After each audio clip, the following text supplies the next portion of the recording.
esto, de esta actividad ahora, el punto central es justamente el concepto de clases sociales, de lucha de clases, ¿ya? A los alumnos habían recibido una orientación de unos textos que yo les había recomendado. Me pidieron Félix y Joanca hace varios meses, yo les envié esos textos o la localización, porque son textos que están en internet y que se pueden bajar gratis. Entonces yo voy a partir del presupuesto de que los que se han inscrito en el curso han leído esos textos, y lo que me interesa sobre todo no es tanto hablar yo como propiciar un debate, ¿no? Que discutamos en torno a este tema, que es un tema álgido, controversial y esencial. Entonces, por lo tanto, aunque es difícil porque llevo 40 años hablando, me pagan por hablar, voy a tratar de hablar poco, o lo menos posible, situar solo algunos temas para propiciar el debate. Bueno, teoría de las clases, de la lucha de clases en Marx, en el marxismo. Vamos a empezar por dar, me parece a mí, algunos principios, algunas tesis centrales, ¿verdad? En primer lugar, no existe el marxismo, eso no existe. Existen los marxismos. Y no es nada para rasgarse vestiduras, ni para empezar a llorar. Es normal que determinadas ideas, teorías, doctrinas sean asumidas, recepcionadas e interpretadas en formas no siempre iguales, en contextos históricos concretos diferentes. Eso en primer lugar, ¿no? Lo mismo ocurre con el cristianismo, ocurrió, ¿no? Y podemos poner otros ejemplos.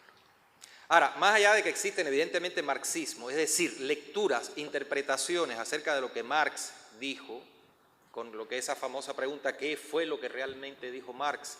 Es una pregunta que constantemente retorna y está ahí. Podemos definir dos grandes líneas del marxismo. Hay múltiples escuelas, pero yo pienso que podemos definir dos grandes líneas. No es una idea mía, es una idea ya bastante trabajada por los que han trabajado la historia del pensamiento marxista. Alvin Goldner tiene un texto muy bueno sobre eso, sociólogo norteamericano. Un marxismo crítico, ¿ya?, que interpreta a Marx desde la línea de lo que es el pensamiento crítico, la teoría crítica, es decir, coloca a Marx en una línea que empieza con Kant, que continúa con Hegel, que asume el concepto de crítica desde una perspectiva muy específica y que por lo tanto interpreta así el pensamiento de Marx como una filosofía de la actividad, como una filosofía de la praxis, como una filosofía crítica en el sentido de lo que crítica quiere decir. Me voy a detener un poco en eso después. Y otro marxismo al que se le ha llamado con toda razón dogmático, mecanicista, economicista, tecnologizante, también se le ha puesto el nombre de marxismo soviético, no porque todos los que hicieron pensamiento marxista en la Unión Soviética hayan sido eso, pero sí porque el aparato ideológico del Estado soviético creó y propició y divulgó una determinada interpretación del marxismo que tenía esas características y que terminó siendo no ya una doctrina de la revolución, una teoría de la revolución, sino una doctrina. Entonces, teoría y doctrina son cosas distintas, por supuesto, una doctrina de legitimación del Estado soviético y de los estados de esos países a los que podemos denominar como países del comunismo de Estado, por decirlo de alguna forma. Entonces, hay esas dos líneas.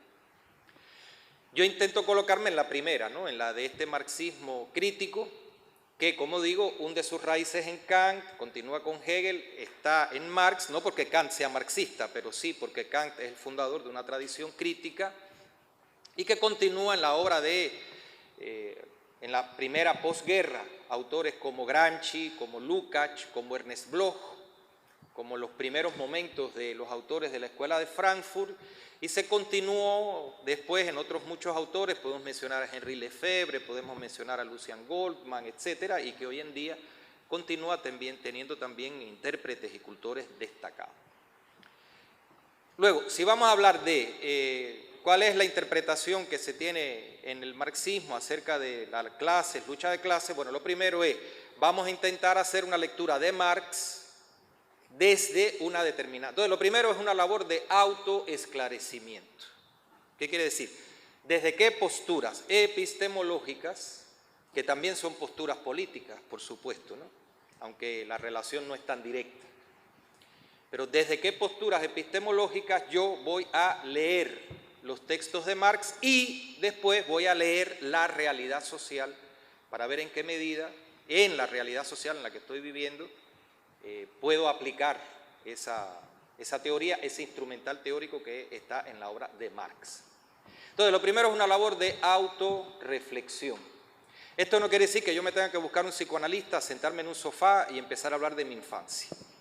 Significa comprender que todo proceso de formación teórica, y todos nosotros hemos tenido nuestro proceso de formación teórica, es decir, fuimos a una universidad, nos dieron clases determinados profesores, leímos determinados textos, y desde esos textos interpretamos otros textos, y así sucesivamente, ¿verdad?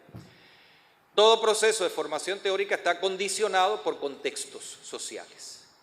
Entonces hay una cosa que es evidente: si podemos hablar de un marxismo crítico y de un marxismo positivista, es porque evidentemente hay dos grandes líneas también de desarrollo del pensamiento social, del pensamiento teórico, una línea positivista y una línea crítica.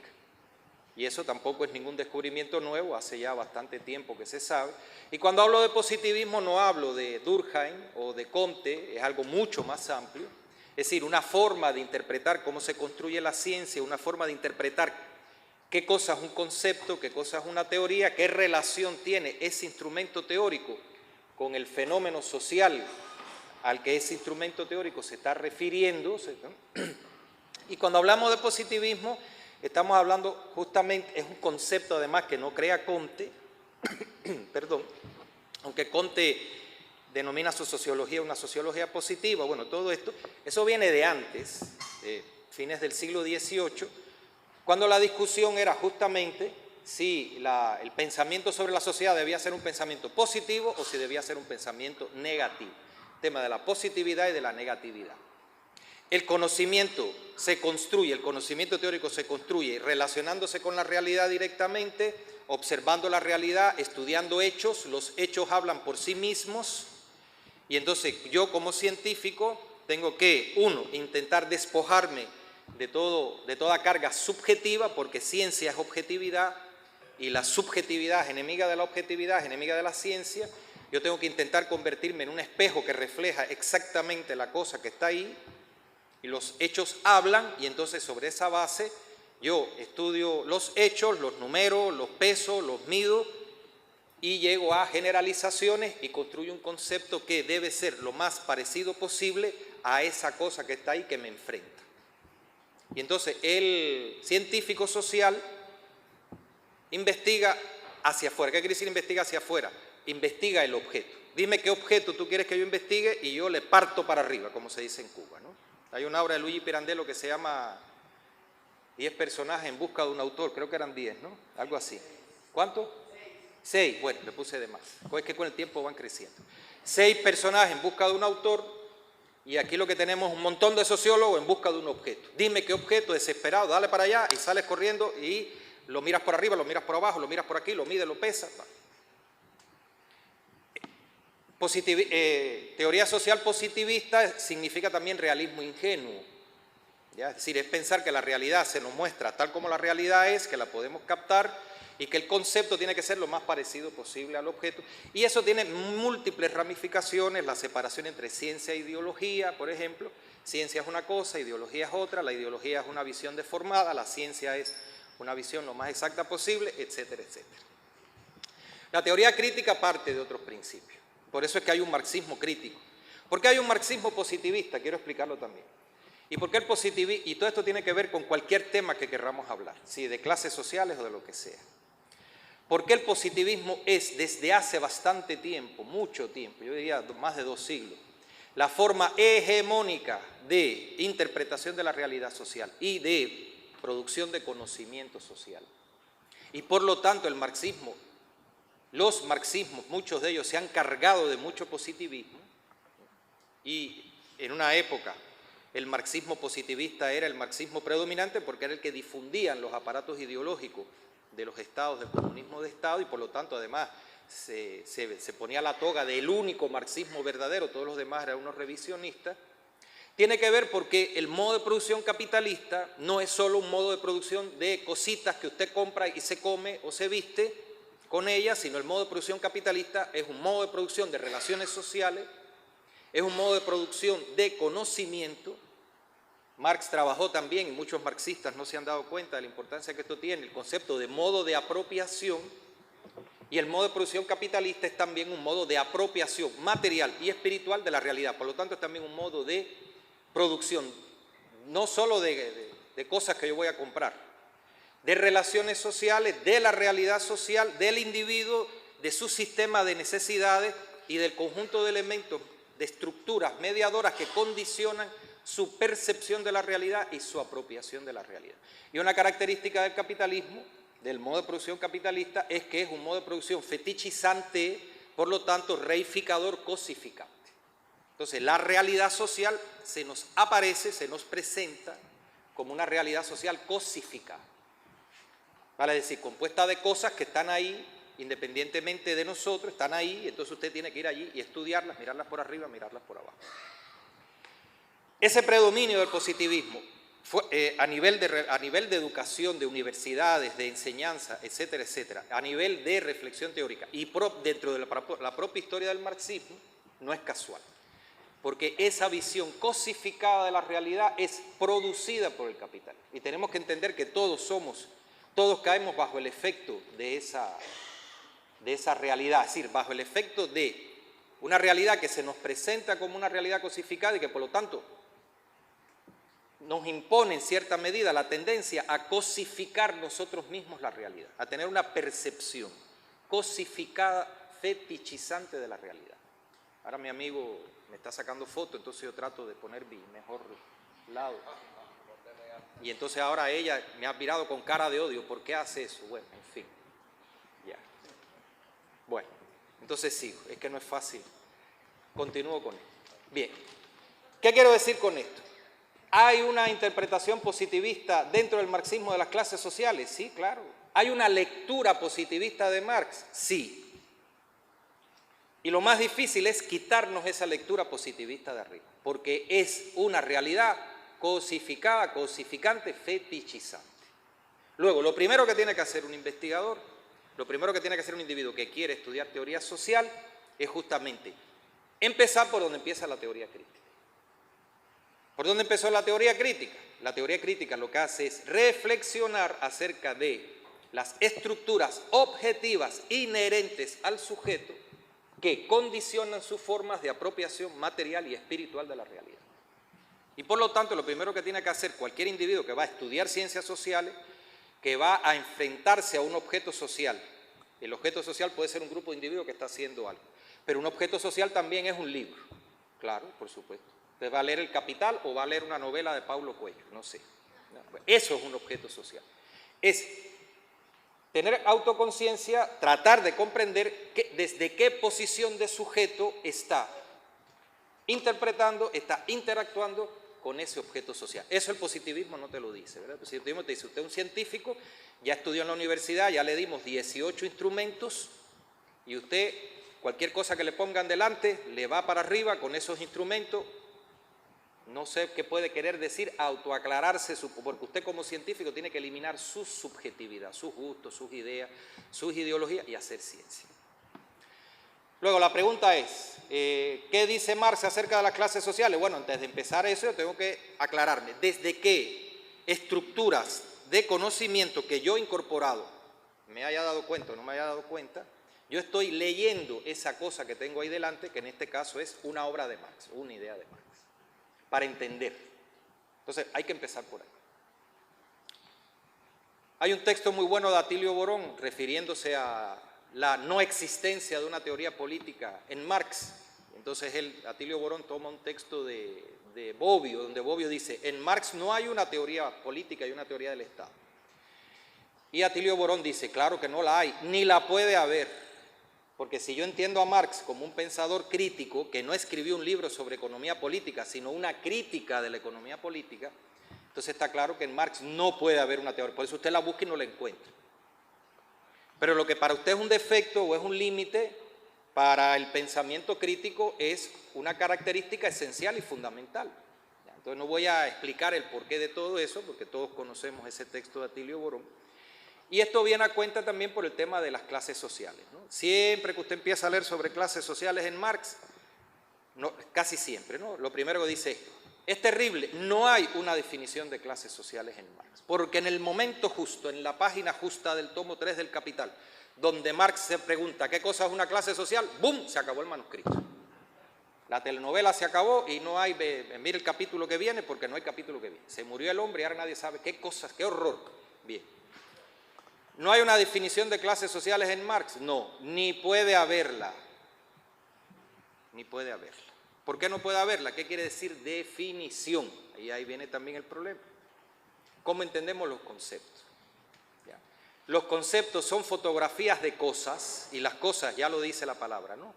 Una cosa es algo que tiene su determinación esencial en sí misma, independientemente de su relación con otras cosas o independientemente del lugar que ocupa en un sistema, porque además desde el momento que hablo de cosas no puedo hablar de sistema. O los conceptos se relacionan con procesos, y los conceptos son el resultado de la interacción de dos sistemas estructurales. Un sistema estructural que es el sujeto, y el sujeto no soy yo y no soy yo. Es decir, el sujeto necesariamente no es el individuo, más complicado que eso, ¿verdad? Un sistema estructural que está aquí y otro sistema estructural que está allí, enfrentándome, pero no enfrentándome porque es producto de mi actividad, y el concepto, por lo tanto, es expresión, no reflejo, es expresión de las características del sujeto que produce el concepto. No es expresión directa, no es expresión inmediata, pero es expresión en su interacción con otros sistemas estructurales que lo llevan a producir al objeto. Ya esas son dos visiones radicalmente distintas. La definición ya lo dice la palabra, ¿verdad? La definición cierra, porque es definir, fin, ponerle un fin. Yo le saco una fotografía y la definición dice: el objeto, el fenómeno tal es 1, 2, 3, 4, 5, 6. Las características que tiene son estas. Como algo rígido, fijo, puesto ahí, que siempre va a ser así. Para la teoría crítica, y Marx se mueve dentro de una línea de pensamiento crítico, repito, no quiero convertir a Kant en marxista, no quiero convertir a Hegel en marxista, lo que estoy diciendo es que hay una tradición que surge precisamente contra el positivismo, ya en Kant eso está presente, y para Marx, como para Hegel, en primer lugar la realidad, es decir, en primer lugar hay una ontología radicalmente, es decir, una interpretación de lo que es la sociedad radicalmente distinta. La sociedad no es un conjunto de cosas puestas ahí, en una relación de exterioridad. La realidad, la sociedad no es un conjunto de esferas autónomas. Entonces yo digo, aquí está la economía con sus leyes, aquí está la comunicación con sus leyes, su racionalidad, aquí está la religión con su racionalidad. Son esferas, cada una de las cuales tiene su racionalidad, sino que la realidad es un sistema de relaciones. Y por lo tanto yo tengo que tener en primer lugar una visión relacional de la realidad, en segundo lugar, y no es que primero venga una cosa, después otra, simplemente no lo puedo decir todo junto porque no nos entendemos, es imposible además, entonces digo una cosa primero y otra después. Tener una visión relacional de la realidad implica tener una visión sistémica de la realidad es un sistema. Lo cual significa que nada de lo que está colocado en esa sociedad es lo que es en sí mismo, por sí mismo, sino por el lugar que ocupa dentro de ese sistema, por sus relaciones, y si no lo entiendo así, no lo puedo comprender adecuadamente. Por lo tanto, un concepto no puede marcar límites, no puede ser de definiciones en el sentido estrecho, ¿ya? ¿Cuáles son las 4 características principales, las 5 características principales? Sino que el concepto lo que me brinda, además, es una perspectiva para estudiar la multilateralidad de nexos que en su anudamiento, estudiar la multilateralidad de vínculos, de relaciones que en su interacción, en su conexión, constituyen a ese objeto, no esa cosa, ese objeto. Y que por lo tanto, cuando interactúo con un objeto, a mí me parece que estoy interactuando con una cosa. Es decir, aquí tengo un vaso es un vaso no puede ser un reloj, no puede ser un vaso, es solamente un vaso aquí en Groenlandia, en fin. Sino que yo tengo que entender que el objeto Y el objeto no es solo una cosa material, ese es otro error también. Lo objetivo es lo material, lo subjetivo es lo espiritual, lo objetivo es lo verdadero, lo subjetivo es lo falso. Son simplificaciones falsas, son falsificaciones. El objeto lo mismo puede ser un fenómeno material que un fenómeno espiritual. El objeto lo mismo puede ser el vaso, el reloj, que puede ser el marxismo, que puede ser un objeto que se llama el capital, para yo entender por qué un mismo texto puede dar lugar a interpretaciones distintas en momentos específicos, ¿verdad? Entonces, tener una visión sistémica, relacional de la realidad y entender que cualquier objeto no es más nada, no es otra cosa, en primera instancia por lo menos, que un punto de anudamiento, un punto de cristalización de un sistema de relaciones sociales. Eso es fundamental. Para evitar esencialismos, para evitar interpretaciones cosificadas, fetichizadas. Y Marx todo el tiempo está dando esas claves. Por supuesto, y aquí viene otra cuestión importante, todo acto de lectura es un acto de traducción. Bueno, todo lo que hacemos es un acto de traducción. En Gramsci hay una teoría acerca de los procesos de traducción. Gramsci era un dirigente político y él se preguntó algo: ¿en qué medida un partido político, una organización política, es capaz de traducir una crisis económica en una crisis política? ¿Y en qué medida es capaz de traducir y lograr que los demás traduzcan esa crisis política en una crisis orgánica del sistema? Esa es una pregunta que se hizo Gramsci hace ya bastante tiempo, que todavía hoy en día tiene validez, porque lo que estamos viviendo es que el capitalismo vive una inmensa crisis económica desde hace ya prácticamente 10 años, pero en modo alguno vive una crisis política, ni de lejos vive una crisis orgánica de sistema. Entonces, eso es uno de los problemas que la izquierda tiene que plantearse, ¿no? La izquierda revolucionaria, cómo esta crisis económica, cómo la insatisfacción generalizada de las personas, de casi todas las personas con respecto a la realidad que viven, logramos hacer que ellos la traduzcan en una posición revolucionaria, en un rechazo revolucionario. Eso, que es más complicado, por supuesto, se da también a nivel cotidiano. Cada vez que usted mira la realidad, se interactúa con la realidad, usted recibe información acerca de la realidad, la recodifica y la interpreta, la traduce. Para poner un ejemplo para los cubanos, usted llega a la parada del ómnibus y ve que no hay nadie y dice: pasó el ómnibus ahora mismo. Esa es su traducción. Por lo tanto, mándate a correr y mira a ver cómo haces. Porque hasta dentro de 40, 50 minutos, una hora no pasa el otro. Usted tradujo rápido, ¿verdad? O por el contrario, llega a la parada del autobús y hay 20 personas, 40, 50 y se hace ratísimo que el bus no pasa. Ya. Esas son traducciones, ¿verdad? Leer un libro es un acto de traducción. Ver una película es un acto de traducción. Entonces, ¿cuáles son las estructuras desde las cuales yo voy a traducir ese texto? De Marx, de Engels, del que sea. ¿Ya? Para entender. ¿Qué es lo que voy a buscar en este texto? Definiciones. Pues entonces, si está leyendo a Marx, si está leyendo a los autores de la línea del marxismo crítico, se equivocó. Ahí no va a haber definiciones.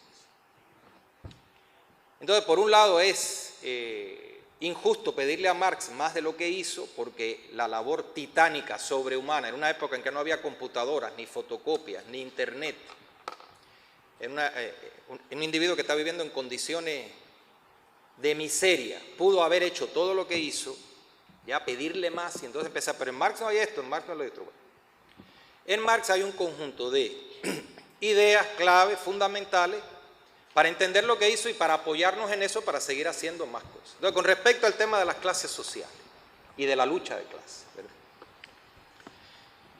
Por eso vuelvo a decir, lo primero es que todos nos aclaremos desde qué perspectiva epistemológica vamos a leer a Marx o a Lenin, al que sea, ¿ya? Para enfocar ese objeto que tengo ahí. Desde esta perspectiva epistemológica en la que yo me coloco, que es la de la teoría crítica, que es la del pensamiento crítico, que es la de un autor que no intentó nunca escribir un texto de economía política, sino un texto de crítica de la economía política, y que por lo tanto ni de lejos pensó en sustituir la economía política burguesa por una economía política proletaria, no era eso lo que quería, sino hacer la crítica de la economía política. Ya.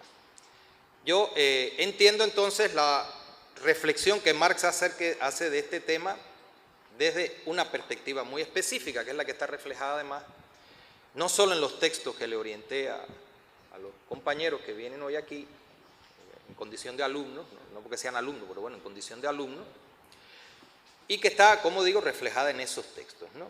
Marx no es el primero que habla de clases sociales, Marx no es el primero que habla de lucha de clase, pero Marx sí le da un sentido específico muy importante a este concepto de lucha de clase y de clase social. Yo quiero empezar por algo que parece que no está vinculado con la interpretación que puede tener Marx acerca de lo que son las clases sociales, la lucha de clase, pero que para mí es clave, que es el concepto de producción. ¿Por qué lo digo? Porque hay un texto de Lenin. Lenin no es un autor que está de moda, pero es un autor muy interesante, que debiéramos leer y releer, ¿verdad? Y hay un texto muy breve de él que creo que se llama Una gran iniciativa, donde Lenin dice algo acerca de las clases sociales. Voy a ser muy cuidadoso porque normalmente se dice, aquí está la definición leninista de clase social. Entonces volvemos a lo de las definiciones. Y ya digo que creo que no es un tema de definiciones, sino más bien de conceptualizaciones, que es otra cosa, y de teorizaciones, que es distinto. Entonces, en ese texto, Lenin dice, las clases son grandes grupos, ahora yo no sé porque lo escribió en ruso, si dijo hombres o seres humanos, esa parte no la sé, no conozco ruso, vamos a traducirlo como seres humanos. Las clases sociales son grandes grupos de seres humanos que se diferencian entre sí por el lugar que ocupan en un sistema socialmente establecido de producción, sistema de producción social determinado. Me voy a detener ahí. Eso sigue, pero me voy a detener ahí. Ahora vienen las lecturas positivistas, que son las normales. Digo, ¿por qué las normales? En el sentido que son las mayoritarias, y son las mayoritarias porque el modo de producción capitalista es un modo de producción cosificador, fetichizante, y por lo tanto nos fetichiza también y convierte nuestro pensamiento, o tiende a convertir nuestro pensamiento en un pensamiento fetichizado y fetichizado. Y eso ocurre con el concepto de producción. Producción, y todo el mundo imagina creación de un objeto material. Lenin está hablando de producción económica. Marx está hablando de producción, está hablando de producción económica. Marx dice que el capitalismo es un modo de producción, es el modo en el que se producen automóviles, aviones, etc. El concepto de producción tiene una historia anterior, que viene justamente de la teoría crítica, del pensamiento crítico, de esa línea, que incluso viene de antes de Kant también, pero no voy a hacer esa historia. Cuando se habla de producción, se habla de creación, no de producción de cosas económicas, creación. El ser humano es un ser productor porque produce objetos, no cosas, objetos. Al producir objetos, produce a los otros seres humanos y se autoproduce. Entonces la producción es simplemente algo de una sola vía hacia afuera, construir una cosita material que tiene realidad física biológica, que me la como, me la visto, le pego candela, no sé. Sino que cuando yo estoy hablando de producción, estoy hablando del proceso de producción del sistema de relaciones sociales, que implica, 1, producción de una realidad objetiva, 2, producción de los demás individuos, y 3, autoproducción. Todo proceso productivo tiene esos 3 momentos. Y el proceso productivo no solo se da en una esfera que se llama economía, sino que se da en todas las esferas de la vida social, porque el ser humano está produciendo constantemente. Y al producir constantemente, estamos produciendo y reproduciendo la realidad objetiva, estamos siendo elementos de producción y reproducción de la realidad objetiva, estamos siendo elementos de producción y reproducción de los demás, y estamos siendo elementos de producción y reproducción de uno mismo. Entonces, cuando Marx habla de producción y cuando Lenin habla de producción, para nada están en una posición economicista. Cuando Lenin dice las clases sociales son grupos de seres humanos, grandes grupos de seres humanos que se diferencian por el lugar que ocupan en un sistema socialmente determinado de producción, lo que está diciendo es, en primer lugar, yo tengo que conocer qué características tiene el modo de producción, la forma específica o las formas específicas, porque también está el concepto de formación económico-social, ¿verdad? En una sociedad histórico concreta, Ecuador 2018, Cuba 2018, Francia 2018, y qué sé.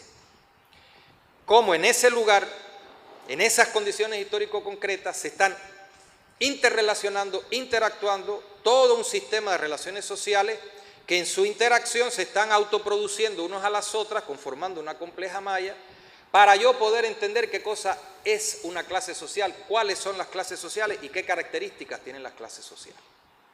Es decir, yo no puedo partir de una definición, las clases sociales son 1, 2, 3, 4, y con ese concepto ir brincando y encontrando la verdad en distintas situaciones histórico-concretas.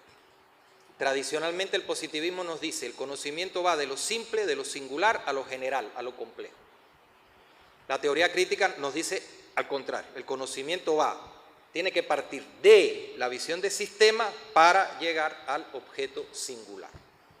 Es una lógica radicalmente distinta. Entonces Marx establece Lenin en esta definición, que muchas veces lo han acusado de economicista, y Lenin no era economicista para nada, entre otras cosas porque se tuvo que ocupar en algún momento de su vida de una tarea tan compleja como fue hacer una revolución soviética, con todo lo que soviética es decir, comunista, bolchevique, en aquel monstruo que se llamaba imperio zarista, tan diverso, y por lo tanto entendió perfectamente, ya lo había entendido desde antes, porque él era miembro del partido bolchevique, y los bolcheviques ninguno era fácil para nada, todos eran complejísimos, con lo cual todo esto de entender la importancia de los fenómenos de la conciencia, los fenómenos culturales, lo entendió perfectamente bien, y como dirigente político lo entendió mejor todavía, ¿verdad?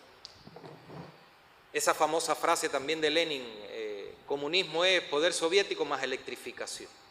Lenin es tremendo tecnologizante. Usted no entiende nada, no entiende lo que quiere decir Lenin con poder soviético, que no es lo que después fue el poder soviético con Stalin, Brezhnev y todo aquello, no, es otra cosa.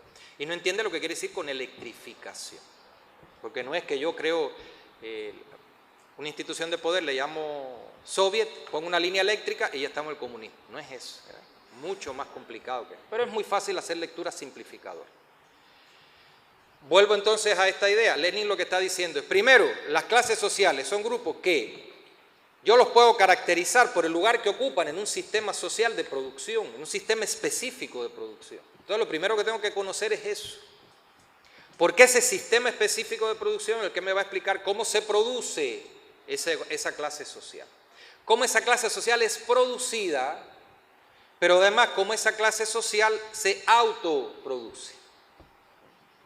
Y eso es importante para después empezar a reflexionar acerca de una cosa que se llama burguesía, de otra cosa que se llama clase obrera o proletariado, y de los grupos sociales explotados o subalternos y de los explotadores, porque si no, no entiendo nada. Y continúa Lenin. Se diferencian por el lugar que ocupan en ese proceso, por la forma y la proporción en que reciben su parte de la riqueza social. Entonces ahora también riqueza social parece que es dinero. No, riqueza social es todo el conjunto de capacidades, habilidades, necesidades, deseos, que constituyen la subjetividad de un individuo y que condicionan el modo en que se va a relacionar con todo lo socialmente producido. Eso es lo que quiere decir riqueza social. Entonces, ¿qué parte de la riqueza social recibes? No es solo cuánto dinero recibes. ¿Cuál es tu acceso a la riqueza espiritual producida, al conocimiento producido, a la sensibilidad, a las formas de sensibilidad producidas en esa sociedad o no producidas en esa sociedad, etcétera, etcétera? Y la forma en que te vinculas con esa producción de la riqueza social y por lo tanto con la forma en que vas a recibir tu parte de la riqueza social. La recibes como salario, la recibes como ganancia, todo eso es fundamental. Ya. Voy a poner un ejemplo, las tan famosas clases medias. Ya. Cada vez se habla menos de burguesía, proletariado, pues eso es mala palabra, porque además ya ningún capitalista se llama capitalista, todos son empresarios, porque suena muy bonito. Clases medias, y entonces simplemente analizo el nivel de ingreso. Entonces, las clases ricas son las que tienen mucho dinero, las clases pobres son, o las clases bajas, las que se mueren de hambre y no tienen nada, y clases medias son aquellas que más o menos, y entonces empieza la discusión. Bueno, clase media es a partir de un nivel de ingreso de $3 diarios, o es a partir de un nivel de ingreso de $5 diarios. ¿Dónde está la línea entre clases medias, clases bajas? Y entonces define una clase media. Entonces, a partir de ahí, usted un día toma la prensa y dice, qué maravilla, en Brasil el PT logró que en un año 30 millones de brasileños dejaran de ser clase baja y pasaran a clase media. Usted se queda impresionado y dice, caramba, en un año 30 millones de personas han cambiado de situación de clase. Es una maravilla, ¿no? Qué cosa extraordinaria. Perdió el poder el PT, lo coge el señor lo que él representa, los 30 millones eso en un día, vuelven a hundirse en la clase baja. Entonces uno se pregunta, pero la posición de clase es algo tan endeble. Usted hoy está bien, mañana está mal. Claro, ¿por qué? Porque yo no estoy analizando cómo esas personas, esos 30 millones, que es cierto, no estoy hablando mal del PT, ¿para qué? Si sus enemigos ya están hablando todo lo que no tienen que hablar incluso. Ya. El PT logra que 30 millones de personas coman, eso es maravilloso, eso no se le puede negar a nadie. Sobre la base de una relación clientelar, de subsidio, pero que no establece una relación fija y estable de estos grupos sociales con respecto al proceso de producción, con respecto a los medios de producción y con respecto a la creación de la riqueza y a la parte de la riqueza social que perciben, que reciben.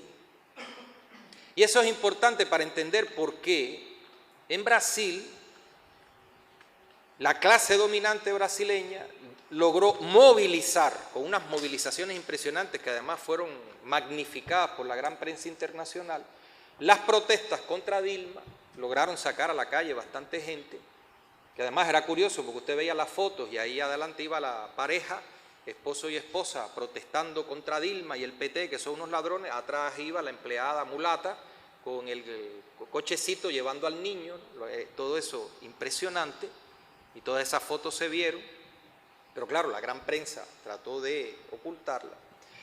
Para entender por qué Brasil, ante el proceso de destitución de Dilma y ante todo lo que ha ocurrido, las clases populares han estado bastante desmovilizadas. La movilización para tumbar a Dilma fue una cosa extraordinaria.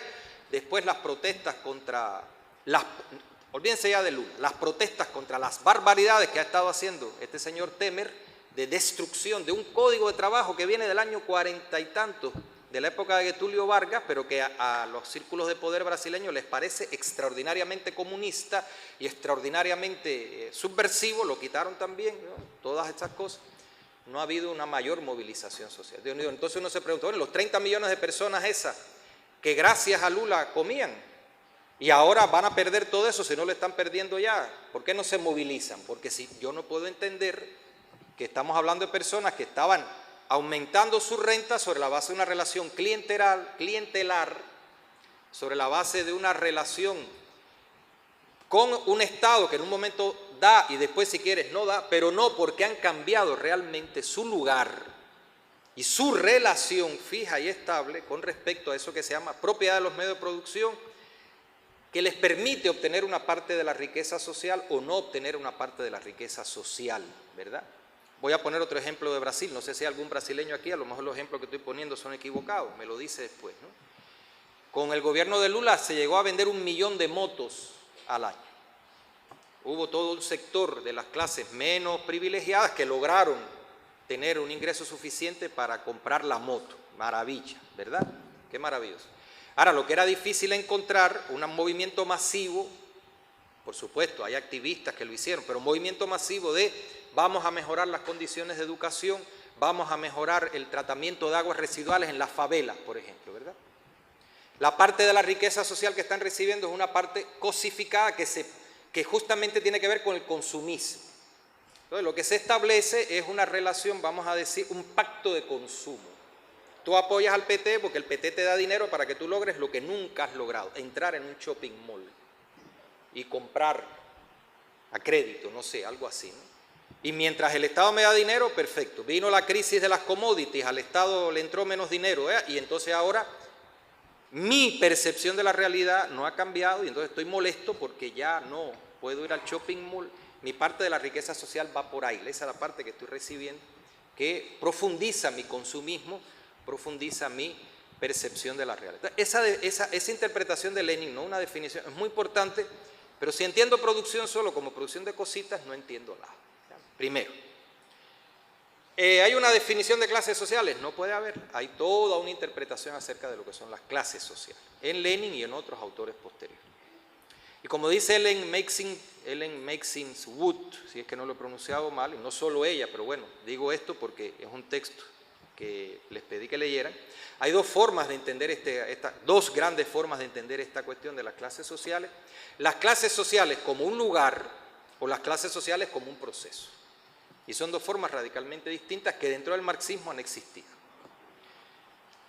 Si yo entiendo las clases sociales como un lugar, bueno, me quedo entonces en elementos fijos específicos.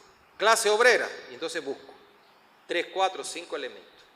Recibe un salario, está manchado de grasa, se pone un overol azul, ya. Clases medias, ganan $5, 6, 7 dólares al día, algo así, no sé.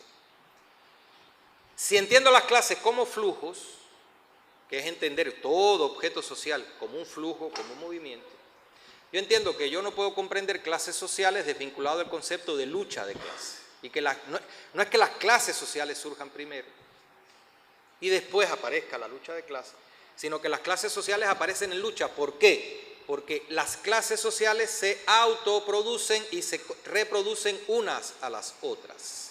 Yo no puedo entender a la burguesía si no es entendiendo cómo la burguesía produce a una cosa que se llama clase obrera. Y entender a la clase obrera como producto, como producción de la burguesía. Producción social de la burguesía. Porque si no, no entiendo. No puedo entender los complejos fenómenos sociales que se pueden dar en un momento determinado. Voy a poner un ejemplo que viví, porque desde el año 2015 vivo en Ecuador. Cuando las elecciones presidenciales, que fueron hace un año, los dos grandes contendientes eran el candidato de Rafael Correa, que bueno, ya se descubrió que el pobre Rafael Correa ni se dio cuenta que no era su candidato, pero bueno, digo pobre Rafael Correa por decir algo. Y un banquero, el dueño del banco más grande, no un banquero cualquiera, el dueño del banco más grande de Ecuador. Todo el que conoce la historia de Ecuador sabe que los banqueros arrasaron con ese país, ¿verdad? Siempre cuando se habla de procesos de expropiación, dice los comunistas han expropiado y sacan a Fidel Castro. No, mira qué expropiación, no sé cuántos miles de millones. Digo, mira, los procesos de expropiación más grandes que se han dado en América Latina no lo han hecho los comunistas, lo han hecho los propios capitalistas, porque en Ecuador, por poner un ejemplo, aquí está mi amigo Coan, que puede hablar de Argentina, ¿verdad? Y otros más, otros procesos más. En Ecuador simplemente los banqueros, porque además Fidel Castro le quitó a los pobres, a los ricos y le dio a los pobres. Va. Los banqueros le quitaron a los pobres y se lo cogieron ellos. Arrasaron con ese país, le quitaron el dinero a todo el mundo y en un año prácticamente de una población de 14 millones de habitantes, 2 millones tuvieron que salir emigrando en condiciones de ilegalidad, porque se estaban muriendo de hambre redondamente. Este señor, el apellido Lasso, con 2 S, formó parte de todo eso como banquero y como político. Se robó el dinero descaradamente de la gente. Entonces, en ese proceso eleccionario, el 49% de la población ecuatoriana votó por Guillermo Lasso. Y uno se quedaba sorprendido y decía, pero ¿cómo es posible? Y eso no fue hace tanto tiempo, fue 18 años, ¿no? Tiene que haber una memoria histórica. Por muy joven que usted sea, a su padre, a su tío, a su abuelo, lo arruinaron. Hubo montones de suicidios, aquello fue horrible. Bueno, pues 49, y usted puede entender que en Ecuador el 49% de la población no forma parte de la alta burguesía. Entonces, ¿por qué hay un 49% de la población que vota por este delincuente? Porque ni siquiera se tomaron el trabajo de buscarse, estaban tratando de buscar un campeón olímpico de marcha que hay en Ecuador, que se llama Jefferson Pérez, para hacer algo estilo Guatemala con Jimmy Morales o algo así, pero bueno, Jefferson parece que dijo, no estoy para esto, entonces van, un banquero ahí. Yo no puedo entender eso como simplemente como engaño o como tontería de la gente, no puedo entenderlo simplemente así. Si no entiendo que las clases sociales se construyen en una lucha y que la burguesía es la burguesía porque construye, produce y reproduce esas estructuras materiales y espirituales que condicionan las formas de socialización de las personas y la forma en que las personas se perciben a sí mismos y perciben el entorno, y el entorno también tiene que ver con las demás personas, porque en mi entorno no son solo las montañas, son los demás. Entonces era muy común ver ecuatorianos de clase muy baja decir, bueno, yo voto por Lasso porque entre un banquero y un dictador prefiero un banquero. Entonces usted se quedaba sorprendido. Decía, cuando tú ves a Lasso ves un banquero, porque cuando yo veo a Lasso yo veo un delincuente. Además, no hay ninguna contradicción muy grande, ¿no?, entre una cosa y otra. ¿Por qué ves a un banquero? ¿Y por qué ves en Correa a un dictador? Más allá de que Correa pudiera haber sido gritón, todo lo que tú quieras, ¿no? Se paraba, a la gente le molestaba, que si el sábado le gritaba a todo el mundo, pues ya. Pero ganó 10 procesos electorales. ¿Entonces qué cosa quiere decir un dictador? Ver un dirigente indígena decir, prefiero votar por un banquero antes que por un dictador, un dirigente indígena. Y después armarse una discusión maravillosa. ¿Y tiene derecho un indígena a ser de derechas? Claro que sí. ¿Por qué hay que discriminar a un indígena que no pueda ser de derecha? Ya tú te quedabas así, tú decías, bueno, es como, puede ser una mujer machista, ¿por qué no le vas a quitar el derecho a ser machista? Bueno, entonces quedarte sorprendido viendo todo aquello, pero tiene que ver con esto, ¿no? Entonces, entender esto, porque Marx y Engels en el Manifiesto Comunista tienen un párrafo, yo siempre insisto mucho en este párrafo, que, pues, imagínense, el Manifiesto Comunista tiene 150 años ya, ¿no? O ¿qué va más? 170, ¿no? Ajá. Y lo leemos, y lo leemos, y lo leemos, pero no lo entendemos adecuadamente porque carecemos de ese fundamento teórico para entender lo que está ahí. Entonces, usted lo lee, pero no entiende. Y en ese párrafo, que creo, si mal no recuerdo, está al final del segundo capítulo, Marx y Engels dicen, toda clase dominante ha sido dominante. Lo estoy repitiendo de memoria, entonces más o menos, ¿no? Toda clase dominante ha sido dominante porque ha logrado que su modo de apropiación de la realidad sea el modo de apropiación de la realidad de todas las demás clases sociales. Me voy a detener ahí, después viene otra parte, pero me voy a detener ahí. Claro, si usted no entiende lo que quiere decir apropiación, tiene también una interpretación economicista, juridicista, perdóname Gabriel, juridicista, de que apropiación es que algo que es propiedad jurídica de alguien, yo lo convierto en propiedad jurídica mía, o de que una cosa que está ahí, la merienda te la vas a comer tú, me la comí yo. Pero en la teoría crítica, apropiación es un concepto que no está separado, no es contrario al concepto de producción para nada. Todo proceso de producción es un proceso de apropiación, porque al producir la realidad, produzco las estructuras materiales y espirituales a través de las cuales me voy a relacionar con la realidad y voy a interiorizar esa realidad. Por eso es que decimos que todo proceso de producción, al producir al objeto, el sujeto se está autoproduciendo. Por lo tanto, hay un modo de apropiación capitalista de la realidad. De la misma manera que hubo un modo de apropiación feudal de la realidad. Entonces Marx dice, una clase dominante, perdón, Marx y Engels, ¿no? Dice, una clase dominante porque logra que su modo de apropiación, es decir, valores, representaciones, ideas, necesidades percibidas y no percibidas, y no solo cómo percibo mis necesidades, y por lo tanto, cómo percibo lo que no son mis necesidades, sino cómo percibo los modos de satisfacción de esas necesidades. Todo eso, ¿verdad? La producción de esa subjetividad social. La clase dominante logra que eso sea incorporado por las demás clases. Sería más o menos lo que Gramsci después también denominaría como hegemonía. Una clase social hegemónica porque, independientemente de que utilice mecanismos de coerción física, logra que sus intereses, sus valores, sus representaciones sean apropiadas por los demás individuos que perciben, se apropian de la realidad de esa manera. Y con el ejemplo de Guillermo Lasso en Ecuador es perfecto, porque si hay una figura hoy en día en América Latina que causa general admiración, es la figura del emprendedor. Lo más grande que se puede ser hoy en día es ser un emprendedor. ¿Quién nos va a salvar? Los emprendedores. Entonces, con palabrita emprendedor, ahí cae Guillermo Lasso o empresario, ¿verdad? Era impresionante ver dueños, algo que hay en Ecuador, que lo hay en todos los lugares del mundo, ¿verdad? Personas que poseen un restaurante chiquitico, 4 mesas, 6 mesas, lo trabaja con la mujer, con los hijos, vive, vende almuerzos muy baratos, y entonces estaban maravillados con Guillermo Lasso. Él es un empresario, igual que yo. Entonces tú quedabas así, él es un empresario. O por ejemplo, otra señora que era candidata electoral del Partido Social Cristiano, que es un partido no ya solo de ladrones, de delincuentes, ¿no? En fin, ¿qué le vamos a decir? Este Partido Social Cristiano, esta señora, Cynthia Bitieri, fue madre soltera, adolescente. Entonces su campaña electoral, ella iba a los mercados donde trabajan mujeres, ¿no?, que tienen un puestecito de venta de fruta, mestizas, indígenas, que ganan lo suficiente para vivir un poco, y entonces ella decía, yo las entiendo a ustedes, yo también fui madre soltera. Entonces decía, bueno, tú fuiste madre soltera, pero no tienes nada que ver, porque tú eras de una familia muy bien acomodada, pudiste terminar tu carrera universitaria, ya, tienes una posición económica que te permite ser una mujer independiente y mandar a freír tusa a cualquier hombre, pero no me digas que tú eres igual que esta señora pobre, que tiene que levantarse a las 3 de la madrugada para recibir esa mercancía, clasificarla, comprarla, meterse el día entero ahí con el hijo al lado, ¿ya?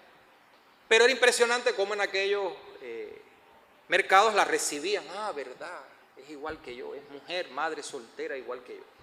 Entonces, eso es modo de apropiación, ¿verdad? ¿Cómo ves a esa señora? Bueno, yo veía otra cosa, ¿no? Y lo que estas mujeres de clase media baja, para decirlo de alguna manera, estaban viendo era otra cosa, se identificaban con ella. Impresionante. Y después que dicen esto, que es una verdad como un templo que cualquiera entiende, ¿no? Toda clase dominante ha sido dominante, porque logra que su modo de apropiación de la realidad se convierta en el modo de apropiación de todas las demás clases sociales. Marx y Engels nos dicen una cosa extraordinaria. Dice, la única que no puede hacer eso es la clase obrera. ¿Por qué? Porque la clase obrera es la única clase que no tiene un modo de apropiación de la realidad propio de ella. Entonces, fíjense qué idea tan interesante, que explica muchas cosas además, ¿verdad? Es decir, la clase obrera no es algo virgen que está ahí, aquí están los burgueses que son muy malos, que entonces aparecieron, ¡pum!, los burgueses, ahí está un grupo de individuos que han estado siempre ahí, que ahora estos señores los explotan y es una relación puramente económica. La clase obrera es producida, no había clase obrera. Vamos a decirlo desde otra perspectiva, no había un grupo social que no tuviera una relación fija y estable con los medios de producción. Eso lo tuvo que inventar el capitalismo, lo tuvo que inventar la burguesía. Entonces, para entender a Marx y lo que Marx está diciendo sobre clases sociales y poder tener entonces una percepción fructífera acerca de estos problemas y no caer en estas visiones, como dice él en Maxim Woods, de entender que las clases sociales son estructuras fijas, estables, solamente económicas, o que no las hay, que es lo otro que nos dicen, no hay clases sociales, ya eso se acabó. Es preciso comprender estos elementos esenciales del pensamiento de Marx, ¿no? Entender el concepto de explotación, por ejemplo, y volvemos a lo mismo. Cualquier manual de economía política le dice, ¿qué cosa es explotación? Los obreros producen 8 y los capitalistas les quitan 6. ¿Qué cosa es explotación? Que los obreros producen una plusvalía, un excedente, y los capitalistas, tan malos que son, se lo quitan. No, la explotación del capitalismo es mucho más compleja que eso. Y hay un texto de Engels, escrito después de la muerte de Marx, donde habla de Marx, dice, el gran mérito de Marx, los dos grandes méritos de Marx fueron, uno, haber construido una concepción materialista de la historia, y dos, y este es el que voy a subrayar, haber creado la teoría de la plusvalía que nos permite desentrañar el secreto de la explotación capitalista. Si la explotación capitalista fuera tan simple de ver, no haría falta algo tan complicado como la teoría de la plusvalía para desentrañar el misterio de la explotación capitalista. La teoría de la plusvalía es una teoría económica, erróneo, falso. En Marx no hay una teoría económica, una teoría política, una teoría de las clases, una teoría del arte. En Marx no hay conceptos económicos, no lo hay. ¿Por qué no lo puede haber? Porque es una teoría crítica. Tiene una visión relacional de la realidad, tiene una visión sistémica de la realidad y por lo tanto no acepta que puedan existir teorías específicas de sectores particulares de la realidad.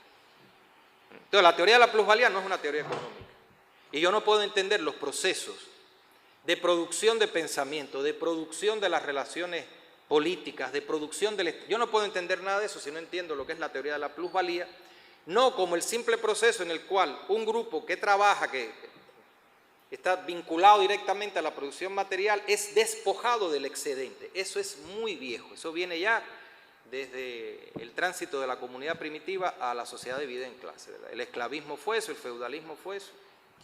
¿Dónde está lo específico, lo nuevo? Modo de producción capitalista es un modo de producción que expropia la subjetividad del individuo, que produce una subjetividad específica en el individuo, que convierte al individuo, necesita indispensablemente convertir al individuo en un elemento de reproducción ampliada del capital. Entonces, la plusvalía tiene una dimensión no solo económica, tiene una dimensión subjetiva, vamos a decir, voy a decirlo mejor, una dimensión en el plano de la subjetividad social. ¿Ya? Porque además tenemos que volver a otro concepto también, economía. Marx dijo que la economía la determina todo. Bueno, usted no entendió nada. Marx lo que está diciendo es lo siguiente. Durante milenios la economía fue producción material de la vida. Con el capitalismo se produce una distorsión extraordinaria. La economía deja de ser producción material de la vida para convertirse en producción de plusvalía. Y eso es algo importantísimo y además algo extraordinariamente perverso y además algo extraordinariamente dramático, porque ahora la economía deja de ser producción material de la vida para convertirse en producción de un objeto que se llama plusvalía, que existe con total indiferencia e incluso con total hostilidad con respecto a la vida humana. Genial, si lo entiendo así, entendí muchas cosas. Si simplemente entiendo que usted produce 8 y vengo yo y le quito 6, no entendí nada. O que el capitalismo es simplemente producción de mercancías. No, no. El capitalismo lo primero que hace es que la economía la distorsiona por completo. Ahora la economía es producción de plusvalía. La plusvalía es una dimensión social, no es una categoría económica. Porque la plusvalía se convierte en un sujeto social. Nosotros producimos a la plusvalía, ella nos produce a nosotros. Y es una dimensión social que existe con total indiferencia e incluso con hostilidad con respecto a la vida humana. Usted produjo 100 toneladas de tomate, se las regaló a la gente la comió y engordó, obtuvo maravillosas vitaminas C. Eso no es actividad económica. Usted produjo 100 toneladas de tomate, se las compró un millonario americano, le pegó candela y eso económicamente hablando es un éxito, aunque nadie se lo haya comido. Aquí no estamos produciendo bienes, la economía no tiene nada que ver con eso. ¿Ya? Entonces, para entender también lo que quiere decir esto de plusvalía, lo que quiere decir economía, para poder entender lo que quiere decir lucha de clase, para poder entender lo que quiere decir posiciones de clase. Porque cuando Marx dice Arbeiterklasse, me van a perdonar entonces que presuma de mis conocimientos de alemán, ¿ya? Arbeiter en alemán lo mismo significa obrero que trabajador. Ahí hay, lamento decírselo a los alemanes que creen que su idioma es extraordinariamente preciso, ahí hay una cierta imprecisión. ¿Ya? Y a veces se traduce clase trabajadora. Entonces, la burguesía y la clase trabajadora. Bueno, clase trabajadora no quiere decir nada, trabaja mucha gente. No me digan que los banqueros no trabajan, claro que trabajan. Por favor. Trabaja un tendero, trabaja un intelectual. Marx está hablando de proletarios porque está hablando de asalariados. ¿Qué quiere decir asalariado? Y aquí, si no entendemos las características de lo que es capitalismo, no entendemos, no vamos a poder entender nada de estructura de clase. Capitalismo significa varias cosas, no solamente polarización de riqueza, no solamente explotación, eso es viejo, eso existe antes de que exista el capitalismo.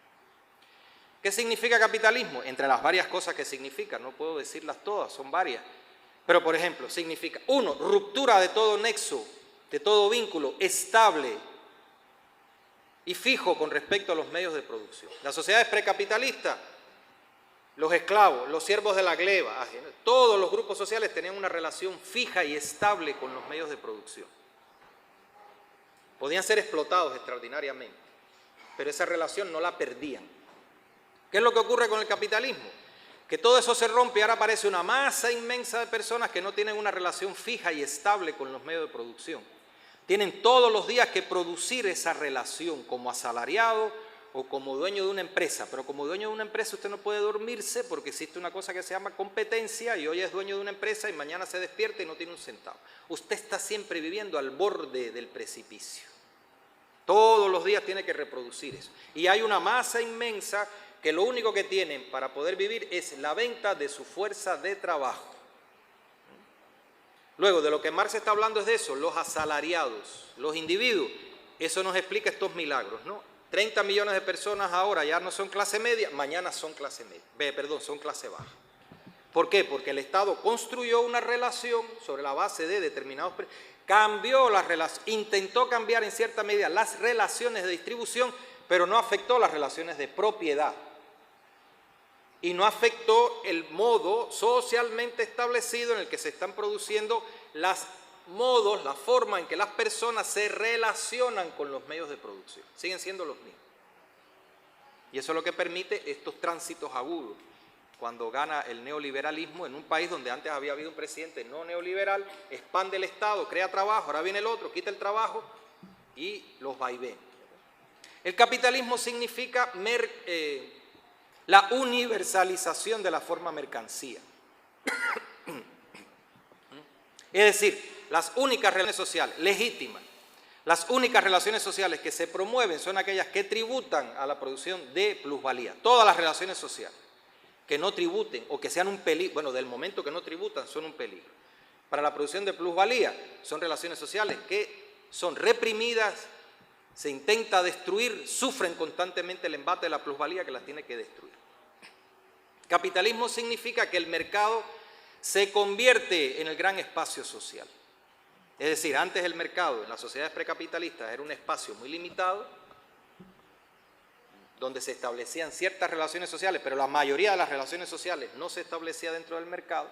Y lo que ocurre con el capitalismo es que el mercado se convierte en el gran espacio social y toda relación social que no puede existir dentro del mercado es una relación social marginal y por lo tanto marginada y por lo tanto que sufre el efecto del intento de suprimirla.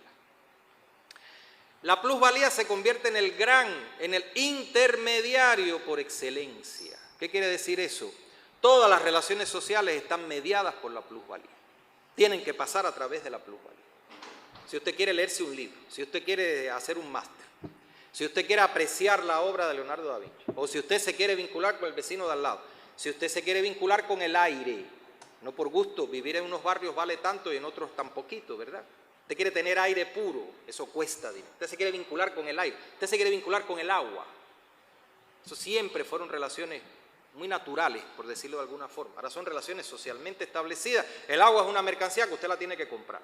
Y si quiere agua pura, y si quiere tener una piscina, tiene que pagarlo, ¿verdad? Y si quiere tener aire puro y respirar aire puro.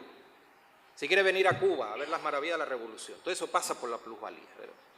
Todo eso marca realidades para entender entonces lo que quiere decir clases sociales y lucha de clases. Y a partir de ahí, que es lo que a mí me interesa establecer, a partir de ahí entonces vamos a empezar a discutir las estructuras de clase, vamos a empezar a discutir cuáles clases sociales existen y cuáles no, pero a partir de ahí, porque tendremos una interpretación totalmente diferente de si nos colocamos en las posiciones que, por ejemplo, estos autores del marxismo abierto, Richard Gunn, John Holloway, etcétera, que son autores muy interesantes, por cierto, acertadamente clasifican como posiciones sociológicas.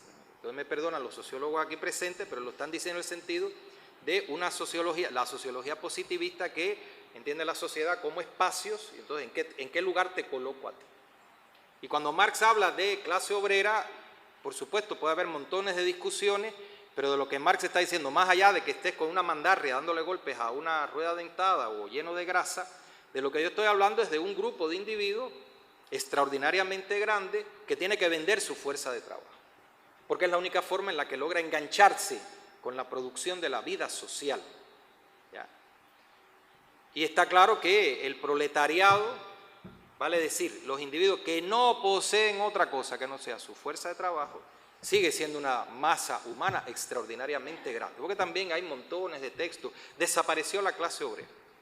Bueno, váyase a Bangladesh, váyase a China, váyase a la India y dígame cuántos centenares de millones de personas en esos tres países, nada más, para no hablar de Tailandia, de Indonesia, si sigo por ahí para allá, ¿verdad?, están trabajando en las condiciones típicas del capitalismo del siglo XIX. Trabajando 12, 14, 16 horas diarias, 6 días a la semana, en un trabajo manual poco calificado, recibiendo un salario de miseria. Ahí el capitalismo ha cambiado muy poco, ¿no? Ahora usted me dice, bueno, Europa, le digo, bueno, Europa, mire, por favor, en Europa se creyeron todo lo que se quisieron creer hasta que en el 2008 se les reventó la burbuja y despertaron de un sueño maravilloso a golpe limpio. Y se dieron cuenta que no tenían un auto, el auto era del banco, ellos lo estaban pagando. No tenían una casa, la casa era del banco, usted le estaba pagando. Y usted se pensaba que tenía un trabajo fijo hasta que todo aquello reventó y lo llamó, ¿usted sabe qué? Se quedó sin trabajo. y ahora además tiene que pagar la deuda del auto y tiene que pagar la deuda de la casa, a ver qué va a pasar, le vamos a quitar la casa y le vamos a quitar el banco y se quedó sin trabajo. Y usted se pensaba que era clase media. Qué bueno, pues se despertó del sueño. Entonces, ¿cuánto ha cambiado realmente la situación para decir, no, ya no hay clase obrera? Tal vez no será el individuo que está en Europa, porque en Asia, bueno, y aquí en América Latina, ¿verdad? En México, las maquilas, todo esto, estamos viendo condiciones muy parecidas a las que pudo haber sido ese capitalismo del siglo XIX, salvaje. Pero en Europa también mucha gente pensaba que vivía otro tipo de capitalismo, moderno, civilizado, y despertó un buen día producto de todo esto. Y quiero terminar, porque ya se me ha hecho muy largo esto, una idea de Marx, que creo que está en Miseria de la Filosofía, donde Marx dice, la lucha de clases es la principal fuerza productiva en el capitalismo. Si yo entiendo los conceptos como conceptos cosificados, no entiendo esa idea. Porque ahora vienen también estas definiciones, ¿no?, de los marxismos dogmáticos, mecanicistas, etc., positivistas. ¿Qué son relaciones de producción? Las relaciones que establecen los seres humanos el proceso de producción. Es una definición que es una maravilla. Porque no dice nada. Relaciones de producción son las relaciones que se establecen en el proceso de producción. ¿Y qué son fuerzas productivas? Las fuerzas que utilizan los seres humanos en el proceso de producción. ¡Guau! ¡Qué maravilla! Relaciones son relaciones, fuerzas son cosas. Entonces hay cosas y hay relaciones. Las cosas son las fuerzas productivas, martillos, tornos, centrales electronucleares. Las relaciones son relaciones. Entonces empezamos que si las cosas y las relaciones. Marx tiene una visión relacional de la realidad, dialéctica, eso es dialéctica. ¿Qué le vamos a hacer? Segundo, Marx entiende que un martillo no es una cosa, un martillo es una relación social. La máquina de vapor no es una cosa, es una relación social. Los principios de la máquina de vapor ya se descubrieron en Grecia en el siglo 3 o 4 antes de nuestra era y en China. Es decir, la idea, la cosa, mire, usted coge aquí, calienta agua, sale vapor, canaliza el vapor por ahí, tiene energía. Eso no fue James Watts el primero que lo dijo. Pero aquello se quedó ahí porque en un contexto de relaciones sociales específicos, esa idea, ese descubrimiento científico no significaba nada. Entonces Marx, y esto es típico también, esto es clave también cuando estudiamos lo que es pensamiento crítico, teoría crítica, y a Marx, a Lenin, al que sea, como un representante o no del marxismo crítico, los conceptos marcan diferencias metodológicas pero no orgánicas. Esta frase es de Gramsci, que también lo leemos y le pasamos por arriba cualquier cosa. ¿Qué quiere decir Gramsci? Bueno, yo digo, y lo estaba diciendo con respecto al concepto de Estado y sociedad civil. Yo digo Estado y digo sociedad civil y son dos palabras distintas. Esa diferenciación es metodológica, pero no orgánica, porque la interpenetración entre Estado y sociedad civil es fundamental y es orgánica. Por supuesto, desde un pensamiento positivista, el Estado es una cosa que está por aquí y la sociedad civil es otra cosa que está por allá, que lo mejor que hacen es relacionarse lo menos posible, porque el Estado es la fuente de todo mal y la sociedad civil es la fuente de todo bien. Yo todos los semestres hago la prueba y le pregunto a mis alumnos, ¿qué es la sociedad civil? Se quedan así, me miran, se miran, me vuelven a mirar y dicen, sociedad civil somos todos. Y esa es una idea generalizada, ¿verdad? Ahí hay una cosa que se llama Estado con unos bandidos que son los políticos y aquí está la sociedad civil en la que estoy yo, que vendo fruta en un mercado, yo que tengo un restaurante de 7 mesas y Guillermo Lasso que tiene 500 millones de dólares, declarados por él, lo cual quiere decir que tiene mucho más. Ahí estamos todos, qué maravilla. Y Gramsci dice, estas diferenciaciones, fuerza productiva, relaciones de producción, economía, política, son diferenciaciones metodológicas, no orgánicas. Y solo así yo puedo entender lo que dice Marx. La lucha de clases es una fuerza productiva, porque la lucha de clases es la que obliga a la burguesía a inventar mecanismos para técnicas para sustituir al trabajo vivo cuando el trabajo vivo se vuelve rebelde y respondón. Y eso es lo que ha provocado, en buena medida, ese desarrollo tecnológico. Para entender que Marx no está entendiendo la lucha de clase como un proceso solo político y las fuerzas productivas como un proceso solo económico, sino esa visión sistémica y comprender estos puntos como puntos fundamentales para poder entonces entender, discutir, porque si no, la discusión es una discusión muerta. Es decir, usted está hablando en chino y yo estoy hablando en turco. Parece que nos entendemos, pero no nos entendemos. Parece que estamos hablando de lo mismo, pero no estamos hablando de lo mismo. Entonces yo termino aquí, le doy las gracias por la paciencia y abrimos el espacio para el debate.